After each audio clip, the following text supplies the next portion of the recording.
মাসে 18,000 কোটি টাকা সরকার থেকে দেওয়া হয়েছে কতগুলো চেক অনার করার জন্য। এটা জানে আমার ফাইন্যান্সিয়াল স্যার, আপনাদের আমাকে 18,000 কোটি টাকা দিতে হয়েছে কেন? এক্স ব্যাংকের চেক ফেরত আসবে, সেটা তো বাংলাদেশ ব্যাংক বলছে আমরা ফেরত দিতে পারবো না, উইল হ্যাভ টু অনার দিতে।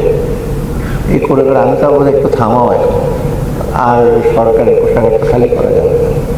তো এইগুলো কিন্তু বাস্তব জিনিস।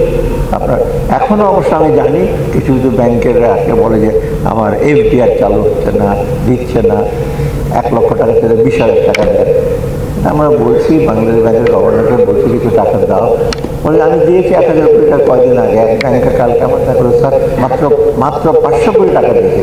আমি বলি মাত্র 500 কোটি টাকা, বলে 500 টাকা দিতে হবে কেন আপনাকে? ডিপোজিট টাকা আছে না? স্যার কোথায় টাকা?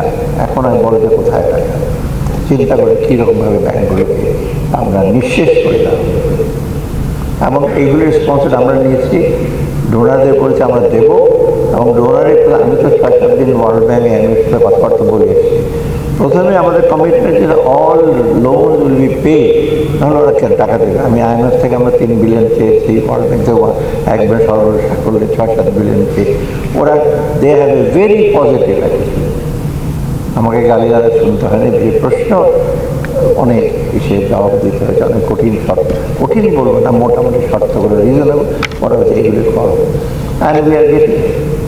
সো একেবারে হতাশ হয়ে যাচ্ছি, বাংলাদেশ আর এগোবে না, এটা কোনো কারণ নেই। ব্যবসায়ের একটু হয়, তাতে অনেক রকম সুবিধা অসুবিধা আছে, সেটা we are trying to address.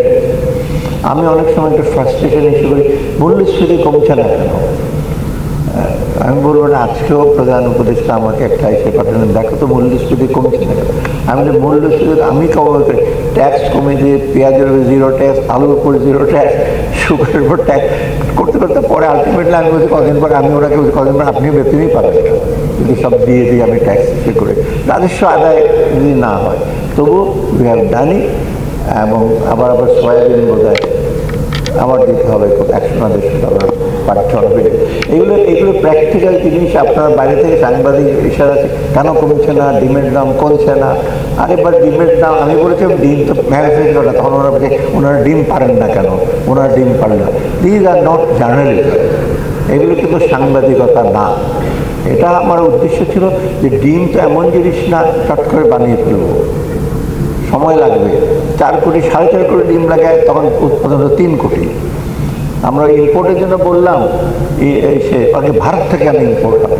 আরে বাবা, থাইল্যান্ড থেকে ডিম আনে আপনি খেতে পারেন, একটা ডিম 50 টাকা হবে।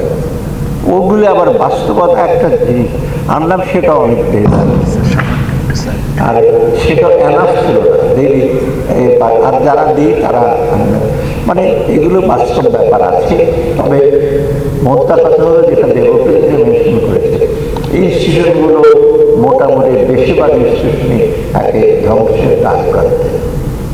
প্রতিষ্ঠানগুলো আমি নাম নাই বললাম, সেটা আপনি বুঝতে পারেন, বিশেষ করে সরকারি প্রতিষ্ঠান, স্টেট ওন এন্টারপ্রাইজ, গভর্নেন্স ছিল না, জবাবদিহিতা ছিল না।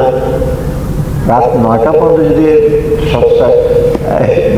সংসদে বসে সই করার জন্য যিনি বলবেন আর 9টার দিকে একটা ডিরেকশন আসবে আমি সই করে দেবো, সেটা আমি নাই বললাম, সেই বসে রাখতেন রাত 9টা 10টা পর্যন্ত। সেই রকম প্রধান হলে তো ইনস্টিটিউশনের অবস্থা হবে।